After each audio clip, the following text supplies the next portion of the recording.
Okay so hello everyone, welcome back. जो हम लोग जो है इस सीरीज में क्या कर रहे हैं, एग्जाम्पल्स का जो सॉल्यूशन है वो देख रहे हैं। तो हम लोग जो है लास्ट लेक्चर तक के chapter number 10 mechanical properties of fluids के जो है एग्जाम्पल्स का सॉल्यूशन देख रहे थे। हम लोग ने इसमें काफी सारे क्वेश्चन कर लिए थे और थोड़ा बहुत क्वेश्चन बचे हुए थे। तो चलिए स्टार्ट करते हैं आज का लेक्चर मेरे इंट्रोडक्शन से। Hello again, my name is Vaibhav Tiwari, I am from triple IT city. I am an undergraduate student and my branch is computer science. तो चलिए स्टार्ट करते हैं आज का लेक्चर। तो हम लोग ने लास्ट लेक्चर में क्या था, क्वेश्चन नंबर ये क्वेश्चन नंबर 16 तक के सॉल्व कर लिया था शायद। हाँ, क्वेश्चन नंबर 16 सॉल्व कर लिया था। आज हमारा जो है क्वेश्चन नंबर 17 से हम लोग स्टार्ट करेंगे। तो हम लोग ने लास्ट लेक्चर में क्या था, वेरी शॉर्ट और एमसीक्यू 2 और एमसीक्यू 1 फिनिश कर लिया था। तो आज का हमारा टारगेट रहेगा कि ये चैप्टर ही फिनिश करना है, क्योंकि काफी कम क्वेश्चन है। तो चलिए स्टार्ट करते हैं क्वेश्चन नंबर 17 से। तो क्वेश्चन नंबर 17 क्या बोल रहा है? The free surface of oil in tanker. मतलब कोई अपना टैंकर है, उसमें ऑयल भरा हुआ है, ठीक है। तो बोल रहा है एट रेस्ट इज हॉरिजॉन्टल। तो जब ये मतलब इसमें कोई एक्सेलरेशन या फिर कुछ भी नहीं है, एकदम रेस्ट पे पड़ा हुआ है, तो इसका जो है ऑयल का जो सरफेस है ये क्या एकदम हॉरिजॉन्टल, ठीक है। इतना समझ आता है। आगे हो रहा है, if the tanker starts accelerating the free surface will be titled by an angle of theta. If the acceleration is e meter per second square, what will be the slope of free surface? अच्छा, तो question तो काफी easy है समझने के लिए। तो ये क्या बोल रहा है, पहले हमारा जो ऑयल था ऐसे ही पड़ा हुआ था टैंकर में। उसके बाद क्या किया हमने, इस जो कंटेनर है इसको हम लोगों ने ए एक्सेलरेशन से एक्सेलरेट कर दिया इस डायरेक्शन में, ठीक है। तो जब हम इसको आगे ऐसा एक्सेलरेट करेंगे तो इसमें जो है ऐसे बनेगा इसका ऑयल का सरफेस। तो ये बोल रहा है कि ये जो एंगल बना थीटा, इस थीटा को पता करो, ये इसका क्वेश्चन में गिवन है। ये ए एक्सेलरेशन से जब हम इसको एक्सेलरेट करेंगे तो अपने को क्या निकालना है, थीटा निकालना है। तो क्वेश्चन समझ आता है। अब इसको कैसे निकालेंगे?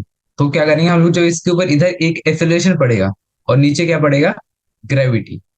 तो यहाँ से हम लोग नेट एक्सेलरेशन निकालेंगे और नेट एक्सेलरेशन निकालने के बाद जो उसमें एंगल में चेंज आया वो निकाल लेंगे, ठीक है। तो ये हम लोग ने बेसिक ओवरव्यू ले लिया। तो चलिए अब धीरे धीरे सॉल्व करते हैं। तो जो अपना थीटा हो जाएगा वो कितना हो जाएगा, देखिए। पहले हो जाएगा एक तरफ एम ए कॉस थीटा। मैं आपको बताऊंगा ये कैसे लिख रहा हूँ मैं, कैसे। तो आप लोग को क्या करना है कि ये जो जब इसमें ए एक्सेलरेशन होगा तो ये जो ऑयल ऐसे टिल्ट हो जाएगा, ये टिल्ट होने के बाद भी इक्विलिब्रियम में रहेगा, इतना समझ आता है। तो अपना जो ए है इधर लग रहा है एक्सेलरेशन, तो किधर लगेगा, इधर। और जो अपना जी है वो तो हमेशा नीचे लगता है, तो ये अपना जी हो जाएगा, ठीक है। तो हो जाएगा एम ए और ये हो जाएगा एम जी। तो ये जो अपना एंगल हो जाएगा ये वाला, ये भी थीटा हो जाएगा, तो ये भी थीटा हो जाएगा। तो इसका ये वाला कंपोनेंट क्या हो जाएगा, एम ए कॉस थीटा। क्योंकि ये जो थीटा से लग के जो एंगल होता है ये एम ए कॉस थीटा हो जाएगा, ठीक है। तो ये हो जाएगा एम ए कॉस थीटा। और से हम जी को भी ऐसे ब्रेक करें तो जब ये थीटा है तो ये कौन सा एंगल हो जाएगा, 90 डिग्री हो जाएगा, है ना। तो जब ये 90 डिग्री हो जाएगा तो ये फिर से कौन सा हो जाएगा, ये 90 हो गया, ये थीटा हो गया, और ये कितना हो जाएगा, 90 माइनस थीटा। तो 90 माइनस थीटा, तो एम जी वाला कौन सा आ जाएगा component, M G sine theta, sorry sine 90 minus theta, और साइन 90 माइनस थीटा क्या हो जाएगा, फिर से कॉस थीटा हो जाएगा। Sorry M G cos 90 minus theta, तो M G cos 90 minus theta हो जाएगा एम जी साइन थीटा। तो यहाँ पे लिख देंगे एम जी साइन थीटा, क्योंकि कॉस 90 माइनस थीटा क्या होता है, साइन थीटा, साइन थीटा। तो हम लोग को दिख रहा है सीधे सीधे कि इस डायरेक्शन में ये एम ए कॉस थीटा है और इस डायरेक्शन में एम जी साइन थीटा है। बाकी जो दोनों फोर्स है इस डायरेक्शन में, ठीक है। तो हमको इससे कोई लेना देना है नहीं, क्योंकि अपने को जो इक्विलिब्रियम में चाहिए उसके लिए क्या चाहिए, ये वाला कंपोनेंट और ये वाला कंपोनेंट इक्वल चाहिए। तो हम लोग क्या इक्वेशन लिखेंगे, M A cos theta is equals to M G sine theta, M G sine theta, ठीक है। तो अब क्या करेंगे, एम से एम कैंसिल हो जाएगा अपना, और कॉस थीटा को इस साइड लेके आ जाएंगे, तो sine theta by cos theta क्या हो जाएगा, टेन थीटा। बेसिक मैथ्स चल रहा है अभी, टेन थीटा। और ये एक इस साइड था, और उसके अपॉन में क्या हो जाएगा, जी। दिया गया tan theta is equal to A by G. तो अपना थीटा क्या आ जाएगा, tan inverse A by G. Tan inverse A by G is equal to theta. तो ये जो अपने को थीटा निकालना था वो अपना इजीली आ गया, A by G, sorry tan inverse A by G. तो ये हमारा क्वेश्चन नंबर जो 17 था, ये सॉल्व होता है यहाँ पे। अब चलते हैं नेक्स्ट क्वेश्चन में, क्वेश्चन नंबर 18। तो क्वेश्चन नंबर 18 क्या बोल रहा है, two mercury droplets of radius इतना और इतना collapse into one single drop. तो ये हो रहा है कि पहले अपने पास दो मरकरी की वो थी बूंदे, उसका एक का रेडियस इतना, दूसरे का रेडियस इतना। फिर हम लोगों ने क्या किया, इसको कोलैप्स करके एक सिंगल ड्रॉप बना दिया। कोलैप्स करेंगे तो क्या होगा, वॉल्यूम तो चेंज नहीं होगा, तो पहले हम लोग इसका वॉल्यूम निकालेंगे, फिर इसका वॉल्यूम निकालेंगे, और फिर दोनों को ऐड कर देंगे, तो इसका वॉल्यूम आ जाएगा जो नई वाली ड्रॉप बनी, ठीक है। इतना क्वेश्चन में समझ आता है। उसके बाद क्या बोल रहा है, what amount of energy is release the surface tension of mercury is इतना। तो बोल रहा है कि ये जो प्रोसेस हम लोगों ने किया, मतलब वॉल्यूम चेंज वगैरह, तो इसमें जो है टोटल एनर्जी कितनी रिलीज होगी, अपने को सरफेस टेंशन जो है इसमें गिवन है। तो चलिए करते हैं वाला क्वेश्चन भी। तो पहले हम लोग क्या कर लेते हैं, इसका वॉल्यूम निकाल लेते हैं। तो पहली वाली का वॉल्यूम कितना हो जाएगा, पहले तो हम लोग ये सेंटीमीटर से इसको मीटर में करेंगे, ठीक है। 0.1 सेंटीमीटर है ना, अपॉन में और 100 करेंगे, तो ये हो जाएगा मीटर में। तो ये आ जाएगा अपना, इसका रेडियस आ जाएगा 10⁻³ मीटर। ये आ गया पहली वाली का रेडियस, ठीक है, इन मीटर। दूसरी वाली का कितना आ जाएगा, 2 × 10⁻³ क्योंकि वो 0.2 है ना। दूसरी वाली ड्रॉपलेट का आ जाएगा 2 ×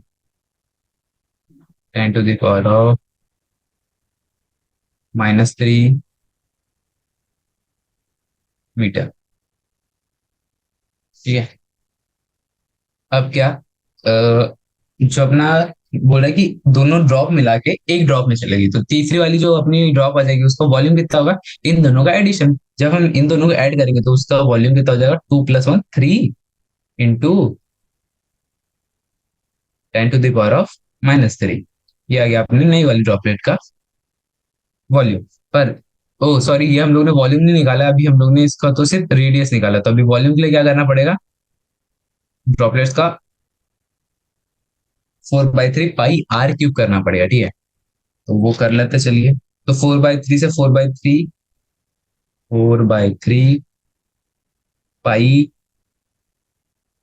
ये नया वाला जो रेडियस आया, मतलब वो रेडियस ऑफ थर्ड वाला ड्रॉपलेट, ठीक है, इज इक्वल टू वो दोनों रेडियस। तो उसमें आ जाएगा 4/3 पाई r1³ प्लस 4/3 पाई r2³ पाई r1³ प्लस 4/3 पाई r2³। ओके, इतना समझ आता है। ये लोग अभी हम लोगों ने कुछ नहीं किया, बस दोनों के वॉल्यूम को ऐड करके जो तीसरा वाला वॉल्यूम आएगा वो लिखा हुआ है। तो अब आगे क्या होगा, इसको सॉल्व करें तो 4/3 और 4/3 हर जगह से कैंसिल हो जाएगा, फिर जो पाई है ये भी कैंसिल हो जाएगा। तो हमारे पास जो रिलेशन बचेगा वो बचेगा r3³ is equal to r1³ plus r2³।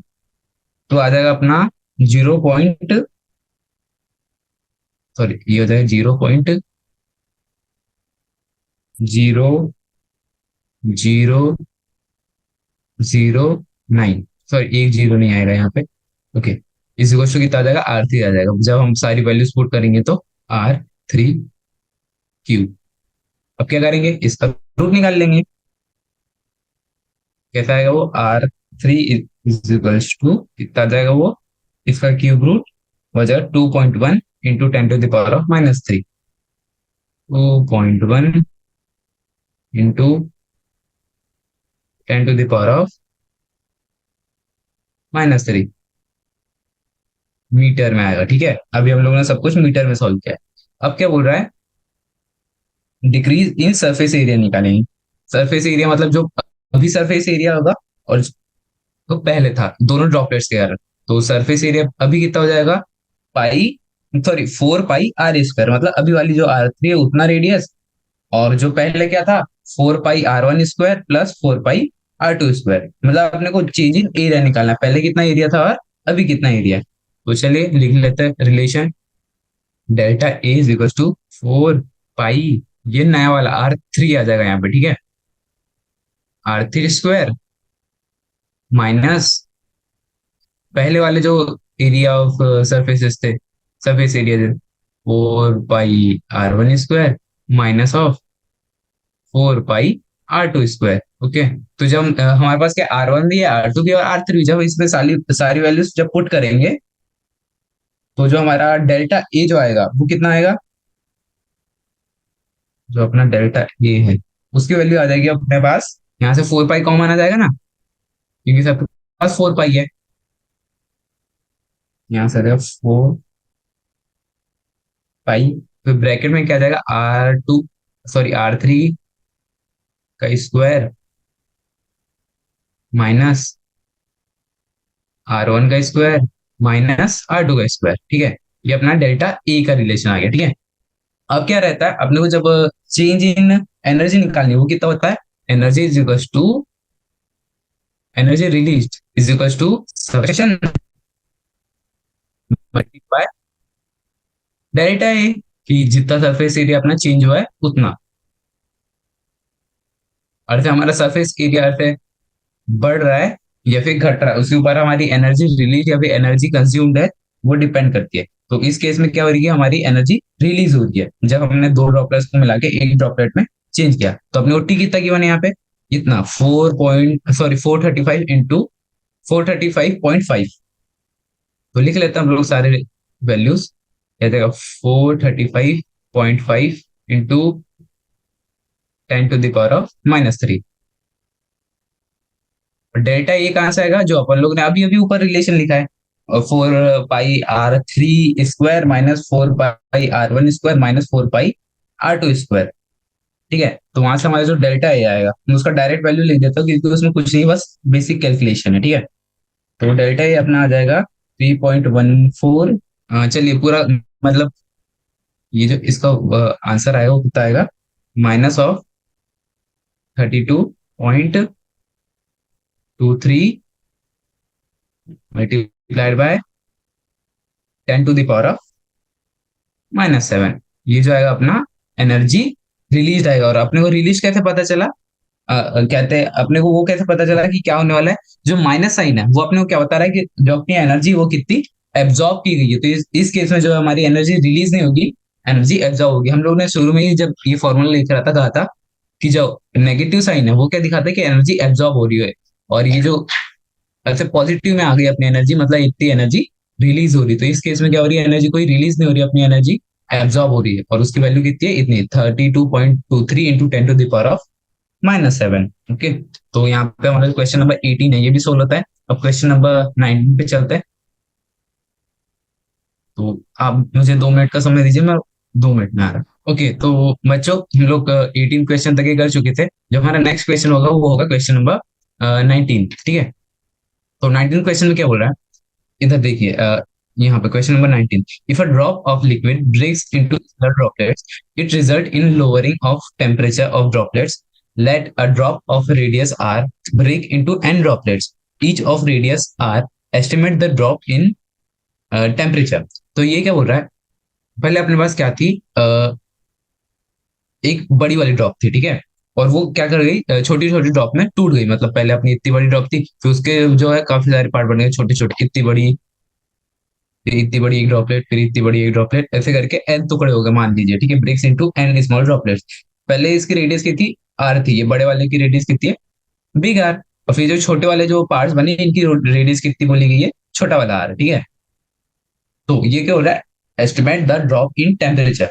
तो ड्रॉप इन टेम्परेचर क्यों होगा, क्योंकि जब हमारी बड़ी ड्रॉपलेट छोटी ड्रॉपलेट में टूटेगी तो अपना सरफेस एरिया में चेंज आएगा, क्योंकि सरफेस एरिया क्या करता है, जनरली इंक्रीज करता है। जब बड़ी वाली ड्रॉप जो है छोटे वाले ड्रॉप में टूटती है तो सरफेस एरिया जनरली इंक्रीज करता है। तो जब सरफेस एरिया इंक्रीज करता है तो क्या होता है, अपनी जो एनर्जी होती है वो रिलीज होती है। तो जब एनर्जी रिलीज होगी तो अपना जो टेम्परेचर होएगा वो कम होगा, इतना समझ आता है। तो यहाँ पे हमारी बेसिक अंडरस्टैंडिंग हो गई, तो चलते अभी कैलकुलेशन वाले पार्ट। तो अब ले लेते अपना जो है, यहाँ पे आ जाइए।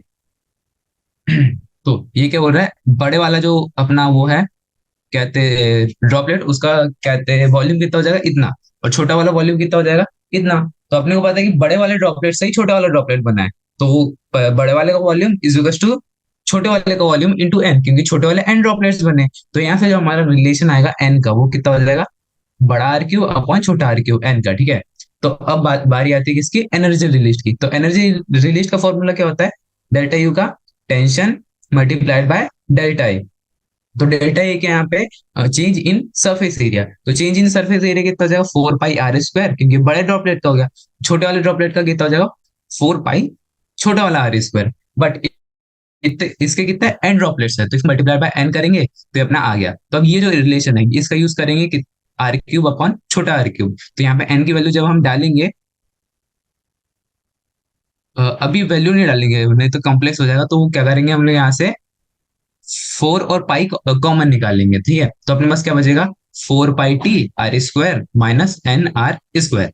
तो अब अपने को पता है कि जो अपना टेम्परेचर होता है वो एनर्जी के ऊपर कैसे डिपेंडेंट होता है, ऐसे ये वाले जो इक्वेशन है, कि जैसे जैसे हमारा एनर्जी रिलीज होगी वैसे वैसे हमारा टेम्परेचर डिक्रीज होगा। तो ये वाला जो फॉर्मूला है, delta T is equal to ये वाला, delta T is equal to delta U, मतलब change in temperature is equal to change in energy upon M और सी, ठीक है। तो अपना डेल्टा यू क्या था अपना, यहां से निकाले थे 4 pi t r square minus n r square. और मास कितना है, 4 pi by 3 r cube into rho. Rho क्या है, density of liquid. That liquid जो हम लोग ने लिया है, ऑफ लिक्विड है ना, ये लिक्विड की बात करें तो हम लोग यहाँ पे जो है लिक्विड का वो लिया हुआ है, रो। और फिर सी क्या आ जाएगा, सी तो कांस्टेंट है, ठीक है। तो सी को जैसे वैसे रख देंगे। तो यहाँ से जब हम कैलकुलेशन करेंगे और जब एन की वैल्यू डालेंगे, एन की कितनी थी, R cube upon R cube, तो अपने पास जो फाइनल रिजल्ट आने वाला है ये वाला, ठीक है। तो अपने को पता है कि जो आर है ये बड़ा है आर से, तो 1/r जो है वो छोटा हो जाएगा 1/r से। तो ये वाला जो है नॉन नेगेटिव आ जाएगा, ठीक है। नॉन नेगेटिव आ गया मतलब जो अपना डेल्टा टी है वो पॉजिटिव, मतलब इसका जो टेम्परेचर है वो ड्रॉप करेगा, वो भी कितना, इतना 3t/ρc 1/r माइनस 1/r। तो ये हम लोग ने बस कैलकुलेशन करना था इसमें कि जो अपने वॉल्यूम है दोनों को इक्वल करना था, और वहां से एन में एक रिलेशन आएगा। और जो भी एन में रिलेशन आ गया फिर अपने को डेल्टा टी वाला फॉर्मूला लगाना था, सिंपल। तो यहाँ पे हमारा क्वेश्चन नंबर 19 जो है इजीली सॉल्व हो गया। अब चलते हैं नेक्स्ट क्वेश्चन पे, क्वेश्चन नंबर 20। तो क्वेश्चन नंबर 20 क्या बोल रहा है, the surface area, sorry the surface tension and vapour pressure. तो सरफेस टेंशन और वेपर प्रेशर आपको पता है क्या होता है, of water at 20 degree Celsius is कितना। मतलब ये जो गिवन है अपने को वैल्यू सारी, वो भी ऐसा यूनिट में, ओके, कोई टेंशन नहीं है। तो अपने को टेंशन गिवन है 7.28 इंटू 10⁻⁻², और जो वेपर प्रेशर है वो 2.33 इंटू 10⁻³ पास्कल।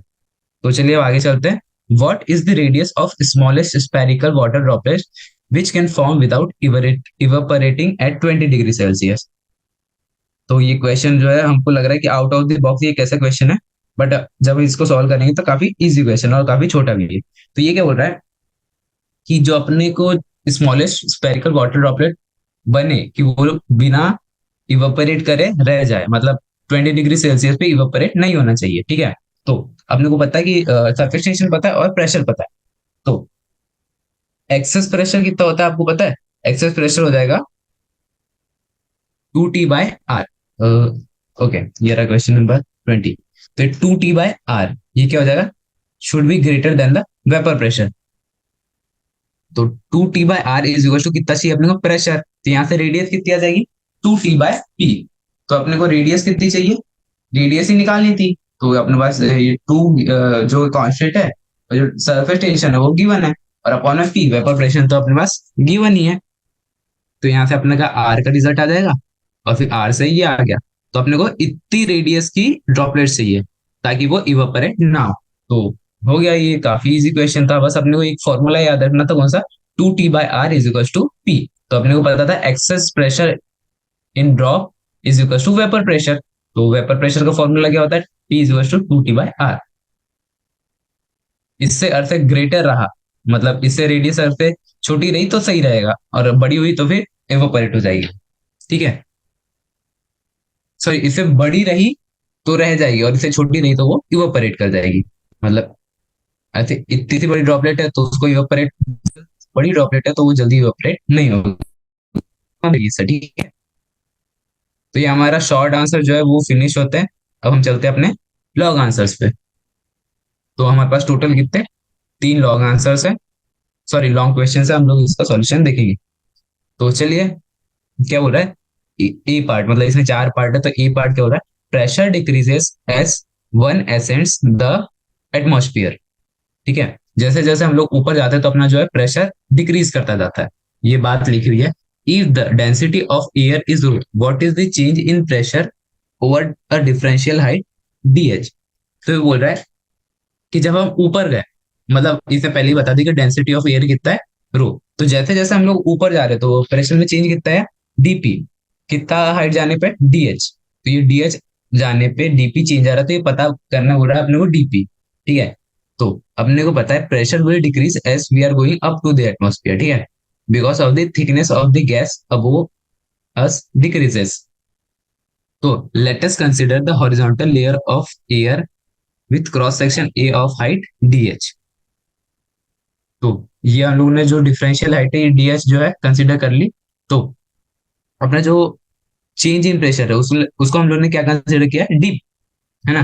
तो अपना प्रेशर एक जगह पे कितना था, P, फिर ऊपर कितना और ऊपर गया, DP। तो अपना टोटल कितना हो जाएगा, P प्लस DP। ठीक है, ये यहाँ पे प्रेशर हो जाएगा, और ऊपर पे क्या रहेगा, सिर्फ P, क्योंकि अपन ऊपर जाने पे DP डिक्रीज किया है ना, चेंज इन प्रेशर DP है। ये अपना हाइट कितना हो जाएगा, DH। सो ये जो लेयर होती है अपनी एयर की वो कितनी कैसी रहना चाहिए, इक्विलिब्रियम में रहना चाहिए। इक्विलिब्रियम मतलब ऊपर वाला प्रेशर बराबर नीचे वाला प्रेशर।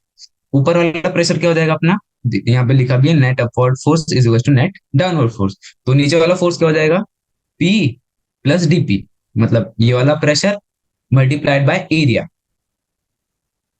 ठीक है, माइनस ऑफ रो है, क्योंकि ये भी नीचे साइड लग रहा है, is equal to minus of ρGA into DH, इतना ऊपर जाने पे। ठीक है, density into volume into gravity, ये अपना वेट हो जाएगा। ठीक है, वेट ऑफ दिस, तो इतना होना चाहिए नेट। तो यहाँ से अपने जो DP आ जाएगा वो कितना आ जाएगा, माइनस ऑफ ρGDH। तो negative sign shows that pressure decreases with height. तो अपना जैसे अपन लोग DP ऊपर जाएंगे तो अपना जो, सॉरी, DP कितना हो जाएगा, H हाइट ऊपर जाने पे माइनस ऑफ ρGDH। मतलब जब हम DH हाइट ऊपर जाते हैं तो अपना प्रेशर में चेंज कितना था, इतना, और माइनस साइन क्या शो कर रहा है कि प्रेशर जो है डिक्रीज करेगा। तो हमारा ए वाला पार्ट होता है 21 का। अब चलते हैं नेक्स्ट क्वेश्चन में, considering a pressure P to be proportional to the density. ठीक है, अब मेरे पास कोई प्रेशर P है, ये क्या हो रहा है, प्रोपोर्शनल टू डेंसिटी, मतलब रो। ठीक है, ये रो है और वो pressure. Find the pressure P at a height H if the pressure on the surface of the earth is P naught. तो बोल रहा है कंसिडर करना है कि pressure is proportional to density, और बोल रहा है कि प्रेशर P फाइंड करना है हाइट H पे। अगर से प्रेशर कितना है अर्थ पे P नॉट। ठीक है, अर्थ पे प्रेशर P नॉट है तो बोल रहा है H हाइट पे उसका प्रेशर कितना होगा। तो ये फिर से इस तरीके जैसा क्वेश्चन है, इजी क्वेश्चन है। तो चलिए कंसिडर करते हैं। अपने को पता है प्रेशर एट सम हाइट कितना हो जाएगा, P। ये क्वेश्चन अपने को गिवन था, और फिर जो अपना प्रेशर ऑन अर्थ क्या है, P naught. Pressure of earth क्या हो जाएगा, P naught. Let P naught be the density of air on the surface of the earth according to the problem pressure is proportional to density this। तो यहाँ पे हम लोग ने जो रिलेशन लिखा है ये किसका लिखा है, P नॉट का लिखा है, मतलब सॉरी रो का लिखा है, मतलब ये जो डेंसिटी इसका। तो अब ये जो अपनी डेंसिटी और जो है प्रेशर वो क्या है, प्रोपोर्शनल, तो उससे हमारा क्या है, ये रिलेशन आता है, pressure at that height upon pressure at earth. तो यहाँ पर आ जाएगा density at that point upon density on earth. तो यहाँ से क्या आ जाएगा, ये रो, ये कौन सा वाला रो है, वाला कौन सा जो हाइट H पे rho, is equal to density on earth upon pressure on earth into pressure on that height. तो अपने को पता है कि डीपी जो होता है ये कितना होता है, minus of rho G D H, ये हम लोग ने अभी अभी ऊपर निकाला है, ठीक है। ये जो डीपी है देखिए, minus of rho G D H, तो हम लोग इसको सब कुछ डीपी की टर्म में लिख लेंगे। तो यहाँ से ये वाला रिलेशन आता है, ठीक है, ये रो जी डी एच। तो यहाँ से जब हम इसको फर्दर सॉल्व करेंगे तो अपना जो रिलेशन आ जाएगा ये आ जाएगा। तो अब हम लोग इसको क्या करेंगे, इंटीग्रेट करेंगे। तो अपना एच कहाँ से कहाँ तक आएगा, जीरो से एच, और अपना डीपी कहाँ से आएगा, पी नॉट से पी, क्योंकि यहाँ पे गिवन है पहले पी नॉट था फिर क्या हो गया, पी हो गया। तो जब इसको हम लोग इंटीग्रेट करेंगे तो वन बाई पी के इंटीग्रेशन क्या हो जाएगा, एल एन पी, और जो डी एच का क्या हो जाएगा एच, क्योंकि यहाँ पे कुछ भी नहीं वन है, तो वन का इंटीग्रेशन क्या हो जाएगा, एच। तो इसको हम लोग कर देंगे एच से जीरो, और ये हो जाएगा पी से पी नॉट, तो हो जाएगा L N P by P naught rho G P naught H. तो जब हम यहाँ से अपना पी निकालेंगे, क्योंकि अपने को पी की जरूरत है, तो पी इज इक्वल टू आ जाएगा P not ji H P not, और ये फिर ई की पावर में चला जाएगा, और फिर ये मल्टीप्लाई बाय पी नॉट हो जाएगा। तो ये अपना फाइनल वाला आंसर आ जाएगा। तो ये अपना क्वेश्चन नंबर जो बी है ये भी सॉल्व होता है। बस हमको बेसिक इंटीग्रेशन करना था, बाकी फॉर्मूला तो अपन लोगों ने लास्ट क्वेश्चन जैसे लगाया कि प्रोपोर्शनल है तो इक्वल कर दो, और इक्वल है तो फिर लास्ट वाले क्वेश्चन से हम लोगों ने रिलेशन लिया और इक्वल कर दी। अब चलते हैं नेक्स्ट क्वेश्चन पे, question number C. If P not is this and rho not is this and G is इतना, at what height will be pressure drop will be 1/10 the value at the surface of the earth. जो हम लोग ने यहाँ पे जो relation निकाला है हम लोग को यहाँ पे उसी का यूज करना है। ये क्या बोल रहा है, प्रेशर जो है 1/10 हो जाना चाहिए। जब ये पी नॉट, और से पी नॉट है तो पी कितना हो जाना चाहिए, पी नॉट बाय 10, ठीक है। तो या हाँ ये देखिए ये लिखा भी हुआ है, पी कितना हो जाना चाहिए, पी नॉट बाय 10। तो अपने को जी भी गिवन है, पी नॉट भी गिवन है, और ये रो नॉट भी गिवन है। तो अपने को एच निकालना है, सारी वैल्यूज पुट करेंगे तो यहाँ से जो अपना एच निकल जाएगा। तो एच कितना निकलेगा, 18.4 किलोमीटर। तो ये सारे क्वेश्चन जो है इंटरकनेक्टेड, ऊपर वाले से रिलेशन लेना और नीचे वाले में वैल्यू पुट करनी। तो हमारा क्वेश्चन नंबर 3 भी हो गया। अब चलते क्वेश्चन नंबर 4 पे। ये क्या हो रहा है, the model of the atmosphere works for relatively small distances, identify the underlying assumption that limits the model. तो बोला कि जो स्मॉल डिस्टेंस है वो रिलेटिवली स्मॉल डिस्टेंसेस है। अगर से हम लोग ऐसा एजम्पशन ना माने तो क्या दिक्कत आएगी, ऐसा बोल रहा है। तो ये क्या बोल रहा है, temperature does not remain constant eight greater height, it only remains constant near the surface of the अर्थ। तो बोल रहा है कि अर्थ से हम लोग ज्यादा बड़ा डिस्टेंस लेंगे तो उसमें डेल्टा टी भी जो एक फैक्टर है वो भी वेरी करेगा, पर हम लोग नहीं चाहते कि हमारा डेल्टा टी वेरी करे, क्योंकि हमारी फिर इक्वेशन बहुत ज्यादा वेरी कर जाएगी। दैट्स वाई हम लोग छोटे छोटे डिस्टेंसेस लेते हैं ताकि वहां पे जो टेम्परेचर है वो रिमेन कांस्टेंट रहे। तो हमारा क्वेश्चन नंबर 21 भी सॉल्व होता है। तो चलते हैं अब नेक्स्ट क्वेश्चन, क्वेश्चन नंबर 22 पे। क्वेश्चन नंबर 22 के कितने 5 पार्ट है, तो चलिए जल्दी जल्दी देख लेते हैं। Surface tension is exhibited by liquid due to force of attraction between molecules of liquid, ठीक है। सरफेस टेंशन किसके कारण हो रहा है, force of attraction between the molecules of liquid, इतना पता है अपने को। The surface tension decreases with increase in temperature and vanishes at boiling point. तो ये क्या बोल रहा है, जो सरफेस टेंशन है वो जैसे जैसे टेम्परेचर इंक्रीज करता है वैसे वैसे अपना सरफेस टेंशन डिक्रीज करता है, और जो बॉइलिंग पॉइंट होता है उस पर तो पूरा सरफेस टेंशन जीरो ही हो जाता है। Given that the latent heat of vaporisation, मतलब एल जो है अपने को गिवन है इतना। ये जो एल कौन सा है अपना वाले चैप्टर का, कौन सा केटीजी जो थर्मोडायनेमिक्स वाले चैप्टर है ना वाला एल है, ठीक है। तो ये अपना एल गिवन है। The mechanical equivalent of heat ये इतना गिवन है 4.2 जूल पर केल्विन। तो डेंसिटी ऑफ वाटर भी गिवन है 10⁻³ kg पर लीटर, और एवोगैड्रो नंबर भी गिवन है, ठीक है। And the molecular weight of water is इतना 18 kg पर 1000 मोल। तो ये क्या बोल रहा है, estimate the energy required for one molecule of water to evaporate. तो ये क्या बोल रहा है, अपने को वाटर का एक मॉलिक्यूल को इवेपोरेट कराना तो उसके लिए एनर्जी चाहिए। तो अपने को पता है कि जो एलवी है, पहले हम लोग इसको किलो किलो कैलोरी से जूल में कन्वर्ट करें। तो इसको किलो कैलोरी से जूल में क्या करेंगे, मल्टीप्लाई बाय 4.2। तो ये अपना जूल में आ गया, क्या आ गया अपना ये latent heat of vaporisation joule में आ गया। अब क्या करेंगे, energy required to evaporate 1 kilo mole, मतलब 18 kg ऑफ वाटर को इवेपोरेट करने के लिए कितना चाहिए, इसको मल्टीप्लाई, जो अपना रिलेशन है मल्टीप्लाई बाय 18, तो अपने को इतनी एनर्जी चाहिए। बट अभी एक मोल में कितने अपने वो होते हैं मॉलिक्यूल्स, Na। तो हम लोग इसको किससे डिवाइड कर देंगे, Na से। तो अपना जो ये आया इसको हम लोग कितने Na से डिवाइड कर देंगे, तो 6 × 10⁻⁴ तो ये कितना आ जाएगा, जितनी भी एनर्जी आएगी उतनी एनर्जी अपने को चाहिए रहेगी एक मॉलिक्यूल को इवेपोरेट करने के लिए। तो हम लोग ने, इजी सा क्वेश्चन था, हम लोग ने क्या किया, पहले सबसे पहले निकाला कि अपने को एक मोल पानी को उड़ाने में कितना कितना एनर्जी लगेगा। फिर उसको डिवाइड बाय एवोगैड्रो नंबर कर लिया, तो फिर जितना अपना आया उतनी एनर्जी अपने को चाहिए एक मॉलिक्यूल को उड़ाने के लिए। तो ये हमारा क्वेश्चन नंबर 22 का ए वाला पार्ट होता है। ठीक है, आगे हो रहा है, show that the intermolecular distances of water is इतना एंड फाइंड इट्स वैल्यू। तो ये बोला कि वाटर के बीच में जो डिस्टेंस है वो इतना है, वाटर के मॉलिक्यूल्स के बीच में इतना है, और इसकी वैल्यू भी फाइंड करनी है अपने को। तो क्वेश्चन नंबर 2 वाला जो है थोड़ा लेंदी होगा, सॉरी लेंदी नहीं होगा, थर्ड मतलब कैलकुलेशन वाला होगा। तो चलिए चलते हैं। Let the water molecules be at a point are place at distance D. तो हम लोग से वो कंसिडर कर लिया डी, उन दोनों मॉलिक्यूल्स के बीच का डिस्टेंस। ठीक है, volume of N A molecules of water कितना हो जाएगा, एम ए बाय रो, क्योंकि ये अपना रिलेशन है ना, rho is equal to M by V. तो अपन लोगों ने कुछ नहीं किया, बस रो नीचे कर दिया, मास ऊपर कर दिया। Thus the volume around one molecule is, तो ये क्या है, volume of N A molecule, volume of one molecule कितना होगा, डिवाइड बाय एवोगैड्रो नंबर। ठीक है, तो अपना मास कितना है अपने को पता है 18 kg। ठीक है, यहाँ पे लिखा हुआ था ना 18 kg।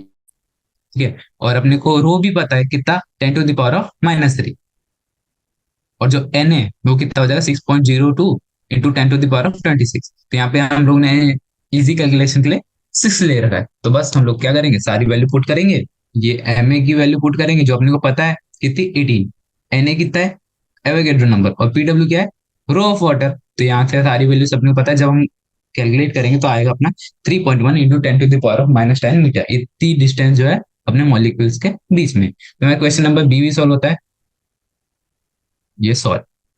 अब चलते हैं नेक्स्ट क्वेश्चन, क्वेश्चन नंबर सी।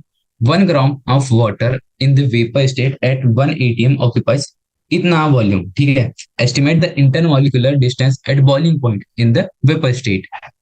तो फिर से अपने को वही सेम भी जाना है, सब कुछ सेम है, बस ये इसमें थोड़ा चेंज है। तो ये बोले 1 gram of water in vapour state at 1 atm occupies इतना। तो अपने वॉल्यूम भी मैंने, पहले तो हम इस जो वॉल्यूम है इसको चेंज करेंगे मीटर में, सॉरी मीटर क्यूब में। तो ये कितना आ जाएगा 1601 × 10⁻³ मीटर क्यूब। ठीक है, अब अपने को क्या करना है, ये 1 ग्राम ऑफ वाटर है और अपने को क्या चाहिए 18 kg। कहेंगे हाँ ये 18 kg के लिए चाहिए, तो हम लोग क्या करेंगे, इसको मल्टीप्लाई बाय 18 कर देंगे, तो ये अपना volume occupied by 18 kg water vapour आ गया।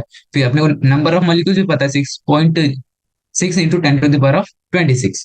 तो हम लोग क्या करेंगे, ये जो आएगा अपना वॉल्यूम डिवाइड बाय मॉलिक्यूल्स कर देंगे। ठीक है, तो ये क्या आ जाएगा, volume occupied by one molecule आ जाएगा।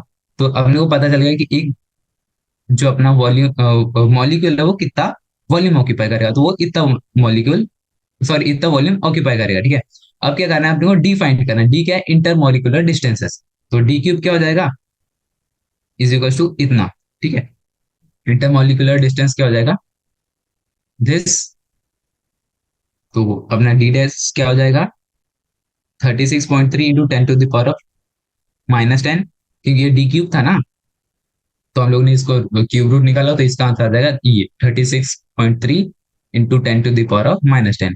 जब हम लोग इसको जब बॉइलिंग पॉइंट मतलब हीट करेंगे तो इसके बीच का जो डिस्टेंस है वो इतना हो जाएगा। तो क्वेश्चन नंबर अपना जो है सी वाला भी कंप्लीट हो जाए। अब चलते हैं next question, question number D पे। डी वाला क्या बोल रहा है, during vaporisation a molecule overcomes a force F assume constant. ये जो बोल रहा है, during vaporisation a molecule overcomes a force F assume constant to go from a intermolecular distance D to D dash. तो ये क्या बोल रहा है, जब हम इसको हीट करते हैं तो इसका जो इंटर मॉलिक्यूलर डिस्टेंस क्या होता है, डी से डी डैश हो जाता है। तो हम लोगों ने अभी अभी निकाला था कि नॉर्मल हमारा डिस्टेंस कितना था दो मॉलिक्यूल्स के बीच का, इतना, और जब हमने हीट किया तो डिस्टेंस कितना हो गया, बढ़कर इतना हो गया। पहले 3.1 था, अभी 36.3 हो गया। तो अपने को क्लियरली दिख रहा है कि डिस्टेंस क्या हो रहा है, इंक्रीज कर रहा है। तो ये हो रहा है कि ये इंक्रीज करने में जितना फोर्स लग रहा है वो निकालो। तो अपने को पता है कि F D dash minus D मतलब इतना वर्क डन करना पड़ा होगा। और वर्क डन कितना होता है, 6.8 into 10 to the power of -20। ये कहां से आया अपना, ये work done is equal to energy required to evaporate one molecule. मतलब ये एनर्जी ये वाली है जो अपने को क्वेश्चन में गिवन थी। 6.8 इंटू, हम लोगों ने अभी अभी ऊपर कहीं पे निकाला, हाँ ये 6.8 into 10 to the power of -20 joule. अपने को इतनी एनर्जी लगी होगी। तो जब हमने दोनों एनर्जी को इक्वल कर दिया, work done is equal to total energy, तो यहाँ से अपना फोर्स आ जाएगा 2.05 into 10 to the power of -11 newton. तो ये हमारा डी वाला पार्ट का सॉल्यूशन भी हो गया। यहाँ से हम लोग ने फोर्स कैलकुलेट किया। अब चलते हैं नेक्स्ट क्वेश्चन पे, ई वाले पार्ट पे। ये क्या हो रहा है, कैलकुलेट एफ बाई डी मतलब force by distance which is measured of the surface tension. तो अपने को पता है कि अपन लोगों ने फोर्स अभी अभी ये निकाला है। और जो डी था, डी मतलब ये नॉर्मल वाला डी है, बॉइलिंग पॉइंट वाला नहीं, नॉर्मल वाला। मतलब ये इस डी की बात कर रहे हैं, 3.1 into 10 to the power of -10। तो अपना ये एफ बाई डी कितना जाएगा, 6.6 into 10 to the power of -2 Newton पर मीटर। ओके, तो अब चलते हैं नेक्स्ट वाले क्वेश्चन पे, क्वेश्चन नंबर 23। क्वेश्चन नंबर 23 में क्या हो रहा है, a hot air balloon is a sphere of radius 8 metre. तो ये वाला जो डायग्राम आपने को इसको देखना है कि इसका जो रेडियस है वो कितना है, 8 मीटर है, ठीक है। The air inside is at a temperature of 60 degree. इसके अंदर जो एयर है उसकी टेम्परेचर कितनी है, 60 डिग्री है। How large a mass can the balloon lift when the outside temperature is 20 degree Celsius. हो रहा है ये कितना मास लिफ्ट कर सकता है जब इसका टेम्परेचर कितना है, 20 डिग्री सेल्सियस। तो यहाँ पे कुछ कुछ अपने को बेसिक चीजें गिवन है, आर गिवन है और 180 हमको पास्कल में कन्वर्ट करने के लिए रिलेशन गिवन है। और जो क्या है, द मेम्ब्रेन टेंशन इज कितना। तो मेम्ब्रेन जो है अपनी मतलब बलून का जो सरफेस है उसके ऊपर टेंशन कितना है। तो पहले हम लोग इसका एफबीटी बना देते हैं कि ऊपर क्या लगेगा, एम जी, और नीचे क्या लगेगा, W plus M G. W क्या है, अपन कितना वेट उसमें कैरी कर सकते हो। बाहर का प्रेशर क्या कंसिडर कर रहे हैं हम लोग, पी नॉट। तो अपने को रिलेशन पता है, PV is equal to N R T, where V is the volume of the balloon, Ni is the number of moles of gas in the balloon, and R is a gas constant, और Ti is the temperature of the balloon। तो अपना जो PV जो NRT हम लोग apply करेंगे, N कितना आ जाएगा, PV बाय RT, ठीक है। तो PV बाय RT, ठीक है। तो N को जब हम चेंज करेंगे तो अपने को पता है कि Ni क्या होता है, क्या होता है, number of moles is equal to mass of balloon upon molecular mass. तो यहाँ से हम लोग इस रिलेशन से क्या निकालेंगे, मास ऑफ बलून निकाल लिया हम लोगों ने, ठीक है। In the same way N not मतलब ये बाहर की इसकी बात कर रहा है, पी बाय आर टी हो जाएगा। तो यहीं से हम लोग का जो रिलेशन आएगा वो क्या हो जाएगा, according the principle of flotation, W plus M of I G multiply by M not G. मतलब ये नीचे वाला इज इक्वल टू ऊपर वाला कर रहा है, क्योंकि फ्लोटेशन में जो होता है नीचे वाला फोर्स बराबर ऊपर वाला फोर्स करता है। तो ये कह रहा है डब्ल्यू वेट जो है विच इज बलून लिफ्टिंग। तो ये डब्ल्यू क्या है, जितना वेट वो उठा रहा है। और ये क्या है, बलून का वेट है जो नीचे लग रहा है। और ये कितना है, उसके अंदर की जो प्रेशर वेपर है उसके कारण, जो प्रेशर के कारण जो बलून ऊपर जा रही है उसका रिलेशन है, ठीक है। तो अपने को पता चला कि W is equal to M naught minus M I into G. If mass displace balloon is M naught and M A is the mass inside और आउटसाइड द बलून, ठीक है। तो यहाँ से हमारा जो रिलेशन था एन नॉट का, जो हम लोग ने जब भी निकाला था, वो क्या था, P is equal to R D naught. तो अपन लोग ने एक और रिलेशन निकाला था, ये एम आई वाला, PV is equal to M upon R T I. तो हम लोग क्या करते हैं, इसको इस फॉर्म में लिख सकते हैं, M not by M A, ठीक है। तो where M not is the mass of the air outside that has been displaced, if W is the load it can raise, then W is equal to M I G is equal to M not G. तो ये अपना relation जो हम लोग पहले से पढ़ते आ रहे हैं, इज इक्वल टू में डब्ल्यू क्या हो जाएगा, M not G minus M I G. तो आपने को पता है कि एम नॉट जी भी हम लोग ने ऊपर कैलकुलेट किया था और एम आई जी भी ऊपर कैलकुलेट किया था। तो हम लोग ने सारी वैल्यूज पुट कर दी। तो for the pressure inside the balloon due two membrane is T, जो कितना हो जाएगा 2T बाय आर। ये कितना हो जाएगा, 2 इंटू टी कितना की बनता है अपने पास 5, और divide by radius of the balloon 8। तो ये अपना कितना आ जाएगा टेंशन 1.25 न्यूटन पर मीटर स्क्वायर। तो in the it is given that T not is equal to this, मतलब टेम्परेचर गिवन है ये बलून के अंदर का और ये बलून के बाहर, दोनों टेम्परेचर अपने को गिवन है। तो और रेडियस भी गिवन है, वॉल्यूम भी गिवन है, और जो पी नॉट और पी आई है वो इतना गिवन है, ठीक है। तो सीधे सीधे हम लोग जो ये वाला रिलेशन है डब्ल्यू वाला, उसमें हम लोग सारी वैल्यूज पुट कर देंगे। तो यहाँ पे एम ए भी अपने पास है, वी भी गिवन है, आर भी गिवन है, P not, T not, P I, T I और जी सब गिवन है। तो सारी वैल्यू जब हम पुट कर देंगे तो यहाँ से अपना डब्ल्यू का एक जो आ जाएगा ये वाली इक्वेशन आ जाएगी। तो अपने जो ओवरऑल डब्ल्यू आ जाएगा एंड में वो कितना आ जाएगा, डब्ल्यू इज इक्वल टू जब हम ये सारा सॉल्व करेंगे 1/293 माइनस, मतलब कैलकुलेशन बहुत ज्यादा है इस पार्ट में, क्योंकि देखिए 1/293 माइनस 1/333 है, इस सबका आपको एलसीएम वगैरह निकालना पड़ेगा। बट स्टिल लॉग आंसर से तो इसके लिए इतना चलता है। तो इसका जो लास्ट में आंसर रहेगा वो डब्ल्यू कितना आ जाएगा 30 पॉइंट, सॉरी 3044.2 न्यूटन। ये आ गया अपना वेट, कि ये जो अपना बलून है वो इतना वेट का जो सामान उठा सकता है। मतलब अर्थ में इसको मास में कैलकुलेट करे तो अपना मास कितना हो जाएगा डिवाइड बाय 10। सिंप्लिसिटी के लिए हम लोग डिवाइड बाय 10 कर लेते हैं, तो ये आ जाएगा 304, मतलब इतना केजी का मास वो उठा सकता है, ठीक है। तो यहाँ पे हमारा जो है ये वाला क्वेश्चन भी सोल्व होता है, क्वेश्चन नंबर 23। तो देखिए बच्चों, हम लोगों ने इस चैप्टर में जो है काफी सारे प्रॉब्लम सॉल्व किए थे, लगभग 23 क्वेश्चन सॉल्व किए, ठीक है। तो हमारा जो एमसीक्यू 1 था वो तो काफी ज्यादा इजी थे, बस कुछ कुछ बेसिक अपने को चीजें पता रहनी थी। फिर उसके बाद हम लोग एमसीक्यू 2 पे आए, यहाँ पे भी ऐसा कुछ खास था नहीं। फिर वेरी शॉर्ट पे आए, तो यहाँ पे जो है सारे जो है अपने को सिर्फ निकालना था वेक्टर है या नहीं, ये सब तो बेसिक चीजें थी। फिर उसके बाद हम लोग जब शॉर्ट आंसर पे आए तो हम लोग को पता चला कि सिर्फ बेसिक फॉर्मूले जो है 2-3 वही यूज हुए। फिर सारे शॉर्ट आंसर इजी थे, मतलब सिर्फ और सिर्फ फॉर्मूले बेस्ड थे। फिर हम लोग ने जंप किया था लॉन्ग आंसर्स पे। तो लॉन्ग आंसर्स में क्या था, हम लोग का जो पहला वाला पार्ट था वो तो इजी था, हम लोग को बस सारे पार्ट में फॉर्मूले लगाने थे, और जो पहला वाला पार्ट था वो दूसरे वाले से कनेक्टेड था। फिर उसके बाद जो चलते हैं हम लोग 22 वाले पे, 22 वाले में थोड़ी कैलकुलेशन ज्यादा थी, बाकी ये भी थोड़ा इजी टाइप का था। फिर क्वेश्चन नंबर 23 ये थोड़ा टफ कैटेगरी का मैं मान सकता हूँ, क्योंकि इसमें काफी सारे फॉर्मूले एक साथ यूज हो रहे थे और काफी सारे कॉन्सेप्ट जो यूज हो रहे थे, मतलब पिछले चैप्टर के जैसे पीवी एनआरटी लग गए ये सब। तो ये क्वेश्चन थोड़ा हार्ड था, बाकी क्वेश्चन मतलब चैप्टर इजी है, इससे इजी क्वेश्चन आएंगे, मतलब इतना हार्ड आने के तो चांसेस बहुत ही कम है। बाकी आप प्रैक्टिस करेंगे तो यही हो जाएगा। तो आज का लेक्चर यहीं पे खत्म करते हैं। आज जो हम लोग ने अपना chapter number 10 mechanical properties of fluids के एग्जाम्पल्स का सॉल्यूशन फिनिश कर दिया। तो thank you everyone for joining us, देखते रहिए और पढ़ते रहिए, बाय।